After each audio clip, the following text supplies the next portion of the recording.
So here we are at the Sophia Tremolo's shop here in the Sophia Hills of Hollywood, California. And I'm here today with a Schecter Hellraiser, a beautiful 7-string guitar. It's in all black with a neck-through body, EMG pickups, and we've upgraded it to a Sophia 292.7 Pro. This means that on the bottom, you're going to see there's a Global Tuner Pro. On this one, we're using 2 fixed-length contact pins, the latest in our designs, to make full contact with the body. We also have our copper springs there, which cut down electrical noise and improve, help smooth out the highs a little bit. Here, as you may already know, we have our full range Sophia macro tuners. In many cases, you can thread the strings through here and lock. Always lock before turning. It's something we have to keep repeating.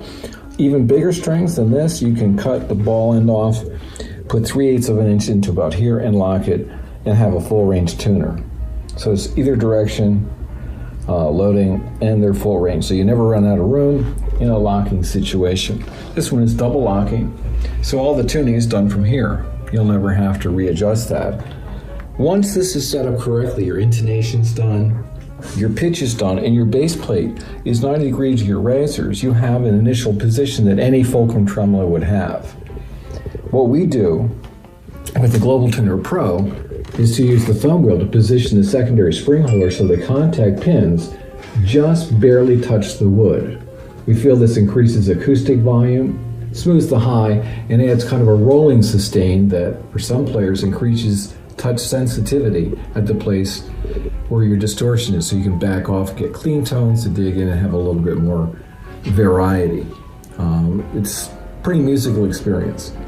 So if the guitar goes out of tune, rather than going through the old fine tuner rail doing this, you can simply flip it over, take the pressure off by moving that forward with your arm and turning the thumb wheel maybe 1/8 of a turn at most, just very slightly, to bring the bass plate back to initial position, 90 degrees, where all your strings and harmonics are in tune.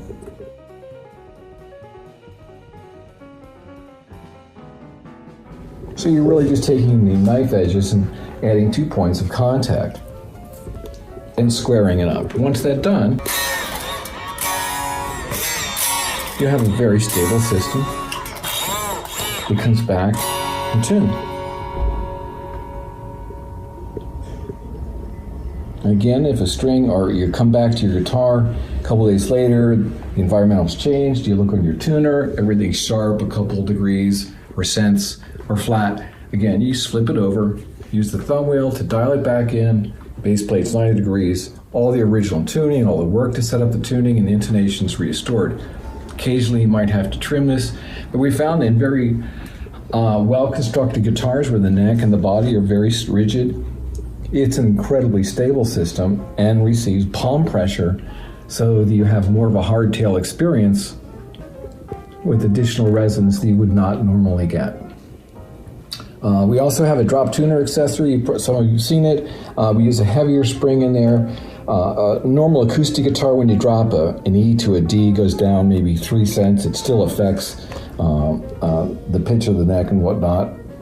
With the drop tuner, all things being equal, you only lose about 5 cents, so it's very close to an acoustic guitar in stability. And you can still pull up. We think that all works together to make a more musical instrument. Thanks again.